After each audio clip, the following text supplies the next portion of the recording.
तस्वीरें हैं वो भी आपको बहुत जल्दी के साथ दिखा देते हैं। गिरिराज सिंह यहाँ पर देखिए पदभार ग्रहण करते हुए केंद्रीय मंत्री पीयूष गोयल आपको यहाँ पर नजर आएंगे। दोनों के बीच में बात, और गिरिराज सिंह इस बार केंद्रीय कपड़ा मंत्रालय की जिम्मेदारी उन्हें दी गई है। इससे पहले पशुपालन मंत्री के तौर पर उन्होंने अपनी जिम्मेदारी संभाली और अब देखिए केंद्रीय मंत्री गिरिराज सिंह आपको इन तस्वीरों में नजर आएंगे। भूपेंद्र यादव ने भी आज पदभार ग्रहण किया है। पर्यावरण मंत्री के तौर पर उन्हें फिर से जिम्मेदारी दी गई। अहम यह भी कि पहला चुनाव उन्होंने जीता। इससे पहले आपको याद होगा कि राज्यसभा के जरिए वो चुन करके आते रहे और उसके बाद बीते मोदी 2.0 में भी उन्होंने विभाग की जिम्मेदारी संभाली थी और अब एक बार फिर से इसको कंटिन्यूएशन में उन्हें ये जिम्मेदारी मिली है। इसके अलावा अश्विनी वैष्णव की तस्वीरें भी हम आपको दिखा देते। देखिए केंद्रीय रेल मंत्री अश्विनी वैष्णव, आईटी मंत्रालय का जिम्मा, इस बार सूचना एवं प्रसारण मंत्रालय की भी जिम्मेदारी दी गई है। अश्विनी वैष्णव को एक लंबा प्रशासनिक अनुभव उनका, और इस बार कद उनका काफी ज्यादा बढ़ चुका है। अब एस जयशंकर की भी तस्वीरें आपको दिखा देते हैं। विदेश मंत्री के तौर पर एक बार फिर से पदभार ग्रहण करते हुए एस जयशंकर, और एक बड़ी जिम्मेदारी। और इससे पहले उन्होंने मीडिया से बात की और कहा कि जिस तरीके से हम आगे बढ़ रहे थे उसके बाद से एक बार फिर से वो तमाम जो प्रक्रिया है वो जारी रहेगी। केशव हमारे साथ, हमारे सहयोगी इस वक्त ग्राउंड जीरो से मौजूद है। सीधे केशव का रुख करते हुए, और केशव, तमाम बड़े चेहरे, मोदी 3.0 की पूरी टीम तैयार, एक्शन भी अब नजर आएगा। आप इस वक्त मौजूद है मेरे ख्याल से केंद्रीय प्रसंस्करण मंत्रालय के पास। चिराग पासवान पहुंचने वाले हैं। बिल्कुल प्रिया, देखिए एक एक करके मोदी सरकार के तीसरे कार्यकाल के जितने भी मंत्री बनाए गए हैं वो मंत्री अपने अपने मंत्रालय का कार्यभार सुबह 8 बजे से ही संभालना शुरू कर चुके हैं। एक मंत्री संवर्धन सिंह सोनेवाल, जिनको शिपिंग मिनिस्ट्री बनाया गया था, वो उन्होंने कल रात में ही अपना चार्ज ले लिया था मंत्रालय का। बाकी जो मंत्री हैं वो आज सुबह से अपने मंत्रालय का कार्यभार संभाल रहे हैं। इस वक्त मैं फूड प्रोसेसिंग मिनिस्ट्री के बाहर मौजूद हूँ, जो कि चिराग पासवान को दिया गया है। चिराग पासवान केंद्रीय मंत्री बने हैं और पहली बार, और ये खाद्य प्रसंस्करण उद्योग मंत्रालय जो भारत सरकार की है इसकी जिम्मेदारी चिराग पासवान संभालेंगे। आपको एक खास बात ये भी बता दो प्रिया कि इससे पहले उनके चाचा पशुपति पारस जब मंत्री थे तो उनके पास भी यही मिनिस्ट्री थी। अब उनके भतीजे चिराग पासवान को ये मंत्रालय फिर एक बार जो है वो मोदी सरकार के तीसरे कार्यकाल में मिली है। कुछ मिनटों के बाद चिराग पासवान यहाँ पहुंचेंगे और फिर अपने मंत्रालय की जो कार्यभार वो संभालेंगे। इससे पहले रेल मंत्री अश्विनी वैष्णव ने रेल मंत्रालय की कार्यभार संभाली, उसके बाद सूचना प्रसारण मंत्रालय के कार्यभार उन्होंने संभाला, उसके बाद फिर आईटी मंत्रालय के कार्यभार संभाल लिया उन्होंने। भूपेंद्र यादव ने अपने मंत्रालय का चार्ज ले लिया, एस जयशंकर ने भी अपने मंत्रालय का चार्ज ले लिया। तो एक एक करके जितने भी मंत्री हैं प्रिया, वो सभी मंत्री अपने अपने मंत्रालय का चार्ज सुबह से ही लेना शुरू कर दिए हैं। और प्रधानमंत्री नरेंद्र मोदी का जो टारगेट है 100 दिनों का जो एजेंडा है उस पर काम करना भी सभी मंत्री अपने अपने मंत्रालय के तहत करना भी शुरू कर चुके हैं। बिल्कुल, और सबसे बड़ी बात है केशव, क्योंकि आप खाद्य प्रसंस्करण मंत्रालय के बाहर इस वक्त मौजूद हैं, चिराग पासवान वहां पर पहुंचने वाले पदभार ग्रहण करने के लिए। लेकिन देखिए दिलचस्प ये भी है क्योंकि इससे पहले आपने जिक्र किया पशुपति पारस के पास भी इसी विभाग की जिम्मेदारी थी, उससे पहले रामविलास पासवान के पास भी यही जिम्मेदारी थी, और अब बेटे चिराग पासवान जिन्होंने इस बार 100% स्ट्राइक रेट दिया उनको भी यही जिम्मेदारी मिली। तो वो तस्वीरें भी बहुत ज्यादा दिलचस्प होगी। लेकिन सबसे बड़ी बात केशव कि मोदी 3.0 की जब हम तस्वीर देखते हैं तो ये पता चलता है कि पुराने चेहरों पर भरोसा जाहिर करते हुए जिसके पास जो विभाग था अधिकांश लोगों को वही विभाग दिया गया, यानी कि कंटिन्यूएशन बनाने की कोशिश है। जो निरंतरता की हम बात कर रहे थे वो देखने को मिलेगी।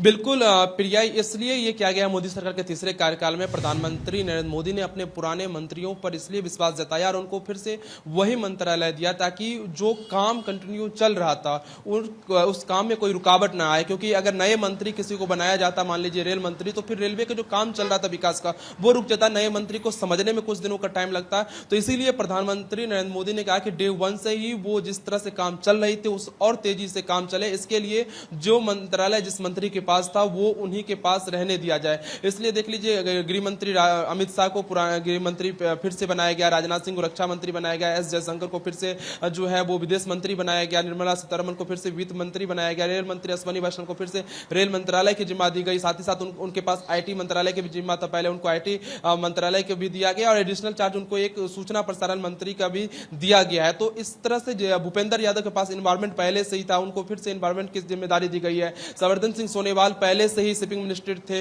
उनको फिर से शिपिंग मिनिस्ट्री की जिम्मेदारी दी गई। तो ऐसे कई मंत्री हैं मोदी सरकार के तीसरे कार्यकाल में जो दूसरे कार्यकाल में जिस मंत्रालय की जिम्मेदारी निभा रहे थे उसी मंत्रालय की जिम्मेदारी अब तीसरे कार्यकाल में भी निभाते हुए नजर आएंगे। और सुबह से ही अपने मंत्रालय का जो चार्ज लेकर वो लोग सभी मंत्री जो है काम पर भी लग चुके हैं। अगर चिराग पासवान की बात करें तो चिराग पासवान के पास ऐसी मिनिस्ट्री आई है जिसमें कहा जाता है कि बिहार में बहुत बड़ी संख्या में जो है वो किसान कई अन्न उगाते हैं। खासतौर से अगर मक्का की बात करें तो ये मंत्रालय ऐसा है कि इससे रोजगार भी सृजित हो सकता है और जो बिहार का जो कुछ खास व्यंजन है, जो फूड है, जो किसान बहुत बड़ी संख्या में उगाते हैं उसको एक्सपोर्ट भी कर सकते हैं। तो इस तरह की जो है जो तैयारी है वो चिराग पासवान अपने मंत्रालय से कर सकते हैं। लेकिन पहली बार केंद्रीय मंत्री बने, इससे पहले उनके पिताजी थे, उनकी चाचा थे, अब चिराग पासवान के जिम्मे ये मंत्रालय होगा और वो देखते हैं कि वो किस तरह से इस जिम्मेदारी को निभाते हैं। लेकिन प्रधानमंत्री नरेंद्र मोदी ने सभी मंत्री को 100 दिनों का एजेंडा दे दिया है कि किस तरह से विकास को लेकर चलना है। तो उस टारगेट को सभी केंद्रीय मंत्री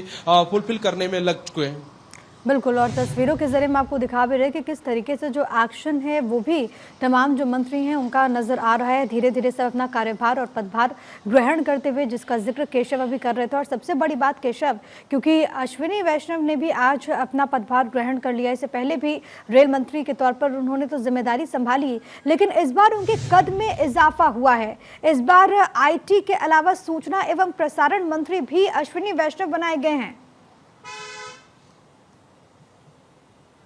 बिल्कुल प्रिया, हम कह सकते हैं कि मोदी सरकार के तीसरे कार्यकाल में अगर किसी मंत्री का जो दूसरे कार्यकाल में थे प्रमोशन हुआ तो अश्विनी वैष्णव का ही हुआ है। क्योंकि अश्विनी वैष्णव पहले रेल मंत्रालय की जिम्मेदारी निभा रहे थे और IT मंत्रालय की और संचार मंत्रालय की। लेकिन संचार मंत्री इस बार जो है वो ज्योतिरादित्य सिंधिया को बनाया गया, उनको एविएशन नहीं दिया गया। लेकिन रेल मंत्री अश्विनी वैष्णव को एक और मंत्रालय की जिम्मेदारी दी गई जो कि बहुत ही इंपॉर्टेंट मंत्रालय है, सूचना एवं प्रसारण। क्योंकि जब भी कोई कैबिनेट की बैठक होगी उसके बाद अगर ब्रीफिंग किसी को करना होगा तो अश्विनी वैष्णव मीडिया के सामने आकर ब्रीफिंग करेंगे। सूचना प्रसारण मंत्रालय बनाया गया क्योंकि अश्विनी वैष्णव का मीडिया के साथ बहुत अच्छा रिलेशन है और इसलिए मोदी सरकार में, तीसरी सरकार में आप कह सकते हैं प्रधानमंत्री नरेंद्र मोदी ने अश्विनी वैष्णव को एक एडिशनल जो मंत्रालय की चार्ज दी है वो सूचना प्रसारण मंत्रालय की जिम्मा दी है। और इससे पहले वो रेल मंत्रालय की जिम्मा भी उनके पास है, IT मंत्रालय की जिम्मा भी है। आपको याद होगा कि जो चिप क्रांति है इंडिया में वो सेमीकंडक्टर की, वो अश्विनी वैष्णव की देन है। दूसरे कार्यकाल में उन्होंने उनको मंत्री बनाया गया और उसके बाद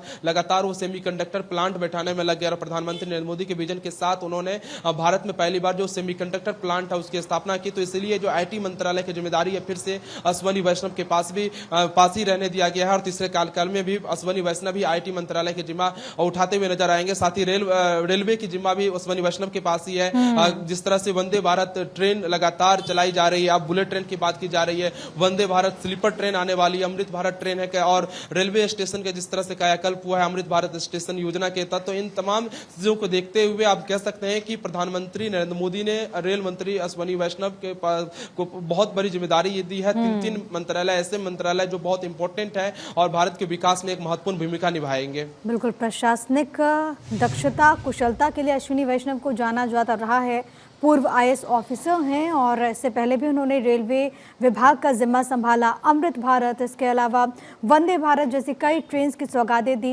रेलवे के आधुनिकीकरण में उनकी बहुत बड़ी भूमिका रही और इन तमाम चीज़ों को लेकर के उनका कद यहाँ पर बढ़ाया गया है। लेकिन एक बार जल्दी से केशव तस्वीरें दिखा दीजिए और ये भी बता दीजिए कि चिराग पासवान के पहुँचने में और कितनी देर लगेगी, इसके अलावा बाकी मंत्रियों को लेकर के, क्योंकि धीरे धीरे तस्वीरें आनी शुरू हो गई हैं कि तमाम जो मंत्री हैं वो यहाँ पर पदभार ग्रहण कर रहे हैं। बाकी मंत्रियों के लिए आपके पास और क्या जिम्मेदारी है और क्या जानकारी है? बिल्कुल प्रिया, देखिए मैं इस वक्त चिराग पासवान के मिनिस्ट्री के बाहर ही कर रहा हूँ, ministry of food processing industry. यहाँ पे कुछ ही मिनटों के बाद चिराग पासवान पहुंचेंगे। अंदर देख सकते हैं जो उनके सेक्रेटरी हैं, जो स्टाफ है मिनिस्ट्री के, वो सभी उनके स्वागत के लिए करे हुए गुलदस्ता लेकर नजर आ रहे होंगे। इंतजार किया जा रहा है चिराग पासवान का और कुछ ही देर में चिराग पासवान यहाँ पर पहुंच जाएंगे। फिर उनका स्वागत किया जाएगा और फिर उनसे जो है मिनिस्ट्री के जितने भी स्टाफ हैं सभी की मुलाकात कराई जाएगी और उसके बाद फिर अपने मंत्रालय के चार्ज चिराग पासवान लेते हुए नजर आएंगे। इससे पहले अगर बात करें तो एस जयशंकर ने अपने मंत्रालय का चार्ज ले लिया है। रेल मंत्री अश्विनी वैष्णव ने अपने तीनों मंत्रालय, रेल मंत्रालय, सूचना प्रसारण मंत्रालय और IT मंत्रालय का चार्ज उन्होंने ले लिया है। उसके बाद एल मुरुगन जो है वो भी MOS इंफॉर्मेशन मिनिस्ट्री बनाए गए तो वो भी अपना चार्ज ले चुके हैं। उसके बाद खेल मंत्रालय के चार्ज लेने के लिए 11 बजे मनसुख एक मिनट बस आपको यहाँ पर रोक रही हूँ केशव, क्योंकि तस्वीरें सामने आ रही हैं। मनोहर लाल यहाँ पर पदभार ग्रहण करते हुए, वो तस्वीरें अब से कुछ देर के बाद हम आपको दिखाएंगे। मनोहर लाल ने अपना पदभार ग्रहण कर लिया है, लेकिन फिलहाल जो दिन की तस्वीरें जो कि लगातार सामने आएंगी तमाम मंत्रियों से जुड़ी हुई, वो आप तक पहुंचाते रहेंगे। थोड़ी देर के बाद मनोहर लाल की वो तस्वीर सामने आ जाएगी। फिलहाल अश्विनी वैष्णव को आप इन तस्वीरों में देख सकते हैं। केशव, अपनी बात आप कंप्लीट करें। बिल्कुल प्रिया, देखिए मनोहर लाल खट्टर को पावर मिनिस्ट्री की जिम्मेदारी दी गई है।